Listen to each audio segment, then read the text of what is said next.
আসসালামু আলাইকুম ওয়া রাহমাতুল্লাহি ওয়া বারাকাতুহু।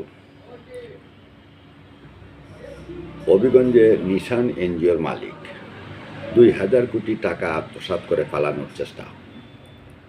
হবিগঞ্জের মাধবপুর উপজেলার তেলিয়াপাড়ায় অবস্থিত নিশান এনজিওর নির্বাহী পরিচালক মঈনুদ্দিন বিলাল ২,০০০ কোটি টাকা আত্মসাৎ করে পালানোর চেষ্টাকালে পুলিশের হেফাজতে নিশান কার্যালয়ে আটক রয়েছেন।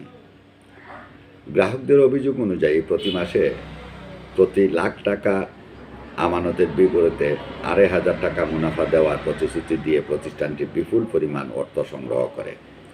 জানা গেছে, মাধবপুর, সোনারঘাট ও বিজয়নগর উপজেলায় শতাধিক দালাল নিয়োগ দিয়ে ১,০০০-এরও বেশি গ্রাহক সংগ্রহ করে ২,০০০ কোটি টাকা আমানত হিসেবে নেওয়া হয়েছে। প্রথম কয়েক মাস আমানতের বিপরীতে সুদ দেওয়া হলেও গত কয়েক মাস যাবৎ আমানতকারীদের সাথে টালবাহানা শুরু করে এনজিও নিশান। সূত্র জানায়, মঈনুদ্দিন বিলালের এক ছেলেকে কানাডায় পাঠিয়েছে এবং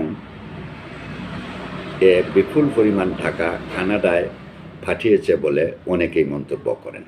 স্থানীয় সূত্রে জানা যায়, নিশান নামক এই প্রতিষ্ঠানটি নিজস্ব বাড়িতে অফিস খুলে আমানত সংগ্রহ শুরু করে। প্রতিষ্ঠানের প্রায় ১,০০০-এরও বেশি গ্রাহক তাদের কষ্টার্জিত অর্থ বিনিয়োগ করেছিলেন। কোনো গ্রাহক ১,২০,০০,০০০ টাকা পর্যন্ত জমা রেখেছেন নিশান এনজিওতে। যদিও একটি ফার্স্ট বই গ্রাহককে দেওয়া হয়েছে, কিন্তু সম্প্রতি গ্রাহকরা জানতে পারেন প্রতিষ্ঠানটির মালিক অফিস থেকে পালানোর চেষ্টা করছেন।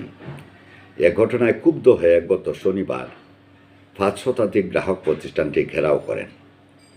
মাধবপুর থানার পুলিশ ঘটনাস্থলে উপস্থিত হয়ে পরিস্থিতি নিয়ন্ত্রণে আনে এবং তদন্ত শুরু করেছে।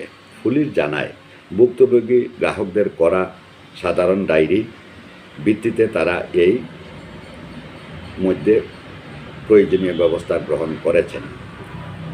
অর্থ হারানো গ্রাহকরা এখন প্রায় দিশেহারা।